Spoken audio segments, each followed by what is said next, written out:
Radhe Radhe everyone. आज की video में मैं आपको हरितालिका तीज व्रत की बहुत ही सरल पूजा विधि बताऊंगी। भाद्रपद माह के शुक्ल पक्ष में आने वाली तीज को हरितालिका तीज के रूप में मनाया जाता है। हरितालिका तीज के दिन सुबह सुबह स्नान आदि करने के बाद जैसे आप रोजाना पूजा करते हैं, सुबह की पूजा वैसे ही करनी है। अपने घर के मंदिर में ही हाथ जोड़कर भगवान शिव शंकर माता पार्वती के सामने व्रत का संकल्प करना है कि आज मैं आपके लिए व्रत कर रही हूँ, मेरा व्रत आप सफल कराएं। उसके बाद हमें व्रत रखना है। शाम के समय दोबारा स्नान आदि करने के बाद हमें एक चौकी लगानी है। चौकी के नीचे आप स्वास्तिक बना लें। उसके बाद चौकी लगा लेंगे। चौकी पर लाल पीला वस्त्र आप बिछाएं। फिर हम मिट्टी की मूर्तियां बनाएंगे। तो देखिए, आप चाहें तो आप सारी मूर्तियां पिंड आकार में या गोलाकार में भी बना सकते हैं। बस आप गोले की तरह या पिंड की तरह तीनों मूर्तियां बना लीजिए, गणेश जी, भगवान शिव शंकर और माता पार्वती की। और आप चाहें तो मेरी तरह आप किसी विशेष आकार में भी ये मूर्तियां बना सकते हैं। देखिए, आकृति मायने नहीं रखती है, मायने हमारी भावनाएं रखती हैं। तो जैसी भी मूर्तियां आपसे आसानी से बन जाए उस तरह की आप मूर्तियां बना ले। तो यहाँ पर मैंने गणेश जी, भगवान शिव शंकर और माता पार्वती, तो तीनों मूर्तियां मैंने यहाँ पर बना ली हैं। मिट्टी की मूर्तियों का बहुत ज़्यादा महत्व है, तो मिट्टी की मूर्तियां ही आप बनाएं। उसके अलावा अगर आपके पास भगवान शिव शंकर माता पार्वती का कोई फोटो या मूर्ति है तो उनको भी आप विराजमान कर सकते हैं। तो यहाँ पर देखिए, फूलों का आसन देकर भगवान शिव शंकर माता पार्वती की फोटो को मैंने विराजमान कर लिया है। उसके बाद हम किसी भी पात्र में जो मिट्टी की मूर्तियां हमने बनाई हैं, जो पार्थिव मूर्तियां बनाई हैं, उनको विराजमान करेंगे। तो यहाँ पर मैंने थाली ले ली है। इसमें आसन के लिए थोड़े से फूल मैं रख दूंगी। फूल या चावल आप रख सकते हैं। उसके बाद सबसे पहले गणेश जी को विराजमान करेंगे।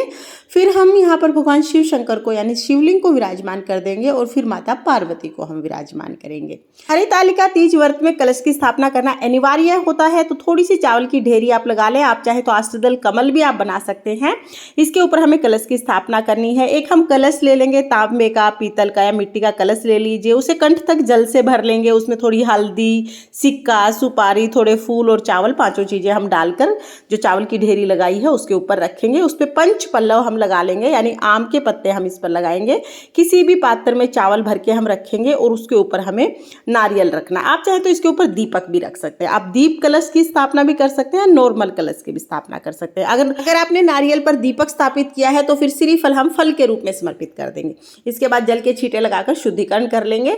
शुद्धिकरण करने के बाद हम सभी को स्नान कराएंगे। तो गणेश जी को, भगवान शिव शंकर को, माता पार्वती को पहले जल से स्नान कराएंगे। उसके बाद पंचामृत से अभिषेक करेंगे। पंचामृत से फिर हम इस तरह से अभिषेक कर देंगे। फिर से हम जल से अभिषेक करेंगे, यानी 3 बार हमें अभिषेक करना है। तो पंचामृत से अभिषेक करने के बाद भी जल से अभिषेक जरूर करें। उसके बाद हम दीपक जलाएंगे। देसी घी का दीपक जलाना है। दीपक में 2 बातियां आप लगाएं। उसके बाद देखिए, सभी को वस्त्र स्वरूप कलावा समर्पित कर देंगे। माता पार्वती को हम यहाँ पर चुनरी समर्पित करेंगे। तो जो नवरात्रे में चुनरी आती है ना, वो चुनरी भी आप समर्पित कर सकते हैं। उसके बाद हम जनेऊ समर्पित करेंगे। तो गणेश जी को, भगवान शिव शंकर को हम जनेऊ समर्पित कर देंगे। और जैसा कि मैंने आपको बताया कि हरितालिका तीज का जो मुख्य पूजन है वो शाम के समय प्रदोष काल में करना है। तो शाम के समय आप ये पूजन करेंगे। फिर हम सभी को तिलक करेंगे। पहले चंदन से तिलक कर देंगे, उसके बाद फिर हम रोली से तिलक करेंगे। तो जो भी चौकी पर विराजमान है सभी को हम तिलक कर देंगे। और भगवान शिव शंकर को सिर्फ चंदन से तिलक करना है। भगवान शिव शंकर को हल्दी रोली से तिलक नहीं किया जाता है, सिर्फ चंदन से ही तिलक किया जाता है। फिर तिलक करने के बाद हम अक्षत समर्पित करेंगे और उसके बाद फिर हम बेलपत्र समर्पित करेंगे। भगवान शिव शंकर का जब भी पूजन किया जाता है बेलपत्र अवश्य समर्पित किया जाता है। तो बेलपत्र आप समर्पित कर दें। उसके साथ ही धतूरे का एक कांटे वाला फल भगवान शिव शंकर को अति प्रिय होता है, ये समर्पित कर देंगे। भांग समर्पित कर सकते हैं, मदार समर्पित कर सकते हैं। जो भी भगवान शिव शंकर की प्रिय चीजें हैं वो जो भी आपको मिल जाए वो आप जरूर समर्पित करें। माता पार्वती ने भगवान शिव शंकर को पति के रूप में पाने के लिए जंगल में पूजा की थी, वन में पूजा की थी। वहां पर जो उन्हें मिला, जो फूल पत्ते मिले, उन्हीं से उन्होंने पूजा की थी। इसीलिए भगवान शिव शंकर को सभी फूल पत्ते चढ़ाए जाते हैं। उसके बाद हम फूल चढ़ाएंगे, माता पार्वती को श्रृंगार का सामान चढ़ाएंगे और हमें एक साड़ी चढ़ानी होती है, कपड़े चढ़ाने होते हैं यानी माता पार्वती के। तो साड़ी ले लें, साड़ी ना मिले तो आप ब्लाउज का पीस भी ले सकते हैं। सभी आपका सामर्थ्य हो उस हिसाब से आप माता के लिए वस्त्र और श्रृंगार समर्पित करें। इसके बाद हम भोग समर्पित करेंगे। तो घर में जो भी आपके भोग के रूप में बनाया जाता हो, जैसे किसी के यहाँ पर हलवा बनता है, किसी के यहाँ पर पूड़े, मीठी पूरी बनती हैं, तो जो भी आपके यहाँ पर बनता है वो भोग समर्पित करेंगे। नहीं तो आप कोई मिठाई का भोग भी लगा सकते हैं। इसके साथ ही हम ऋतु फल का भोग लगाएंगे। दक्षिणा हमें जरूर समर्पित करनी है, क्योंकि दक्षिणा पूजा में रही कमियों को पूरा करती है। तो दक्षिणा हम समर्पित कर देंगे। फिर हम धूप दीप दिखाएंगे। इसके बाद हमें माता का श्रृंगार करना है। तो देखिए जो चीज़ें आपने चढ़ाई है ना उसी में से बिंदी हम लगा देंगे माता को, सिंदूर हम लगाएंगे। तो सिंदूर आप 3, 5 या 7 बार माता को जरूर चढ़ाएं। जितनी बार भी आप सिंदूर चढ़ा रहे हैं ना उतनी ही बार आपको फिर सुहाग लेना होता है। तो थोड़ा ध्यान रखें कि कितनी बार आपने सिंदूर चढ़ाया है। तो यहाँ पर देखिए हम माता रानी को इस तरह से 5 बार सिंदूर चढ़ा देंगे। शास्त्रों के अनुसार हरितालिका तीज के दिन गौरी माता सुहाग बांटती हैं, तो इसलिए इस दिन आप सुहाग का सामान जरूर समर्पित करें। अब हमने सिंदूर चढ़ा दिया है, साथ में जो मेहंदी आपने रखी है सुहाग के सामान में, उस मेहंदी को थोड़ा सा घोल के मेहंदी माता के हाथों में पैरों में लगा दें। साथ ही काजल जो आपने रखा है वो काजल लगा दें। थोड़ी सी मेहंदी आप अपने हाथों में भी लगा लें। और जब आप हरितालिका तीज व्रत का पूजन करें ना तो पूरे 16 श्रृंगार करके पूजन करें, ठीक है। अपनी शादी की चुनरी भी आप जरूर ओढ़ लें। उसके बाद हम अपने हाथ में चावल और थोड़े फूल ले लेंगे, 1 लोटा हम जल ले लेंगे और हरितालिका तीज व्रत की कथा सुनेंगे। कथा का वीडियो आपको चैनल पर मिल जाएगा, लिंक मैं आपको डिस्क्रिप्शन में दे दूंगी, आप वहां से देख लेना। कथा सुनने के बाद जो फूल हैं वो पार्वती माता को हम समर्पित कर देंगे। इसके बाद हमें छोटा सा हवन करना होता है। तो हवन करने के लिए हम गाय के गोबर से बने हुए उपले को जला लेंगे। उस पर सबसे पहले हम घी समर्पित करेंगे ताकि अग्नि अच्छे से प्रज्वलित हो जाए। तो घी की पहले आहुति देंगे। उसके बाद 7 आहुतियां आप हवन सामग्री की दे सकते हैं।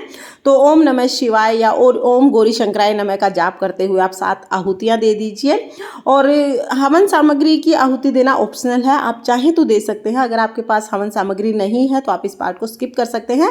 जो भोग आपने चढ़ाया है उसकी आहुति आपको जरूर देनी है। भोग हमें अग्नि में जरूर समर्पित करना है, क्योंकि भोग जब हम अग्नि में समर्पित करते हैं तो सीधा देवताओं को मिलता है। भोग आप अग्नि में जरूर समर्पित करें। उसके बाद अगर ये ज्यादा गर्म हो जाता है तो आप जो अग्नि का ये बर्तन है इसको चौकी के सामने रख सकते हैं। इस तरह छोटा सा हवन हो जाएगा। उसके बाद हमें आरती करनी है। तो आप चाहें तो जो दिया आपने जलाया उससे आरती कर सकते हैं या फिर आप कपूर से भी आरती कर सकते हैं। तो मैंने यहाँ पर कपूर ले लिया है आरती करने के लिए। बहुत ही प्रेम से पहले हम गणेश जी की आरती करेंगे, उसके बाद भगवान शिव शंकर माता पार्वती की हम आरती करेंगे। आरती करने के बाद हाथ जोड़कर पूजा में रही कमियों के लिए क्षमा याचना करेंगे और अपने पति की लंबी उम्र के लिए, घर में सुख शांति के लिए, अपनी मनोकामनाओं को पूर्ण करने के लिए भगवान शिव शंकर माता पार्वती से प्रार्थना करेंगे। तो इस तरह से हमें पूजा करनी है।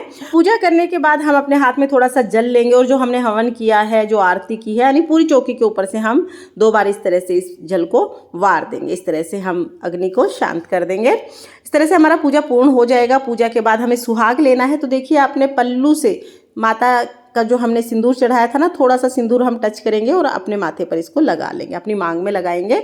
तो इस तरह से जैसे मैंने 5 बार यहाँ पर माता रानी को सिंदूर चढ़ाया था पार्वती माता का, तो 5 बार ही मैं इस तरह से सिंदूर अपने माथे पर लगाऊंगी। तो इसको सुहाग लेना कहते हैं।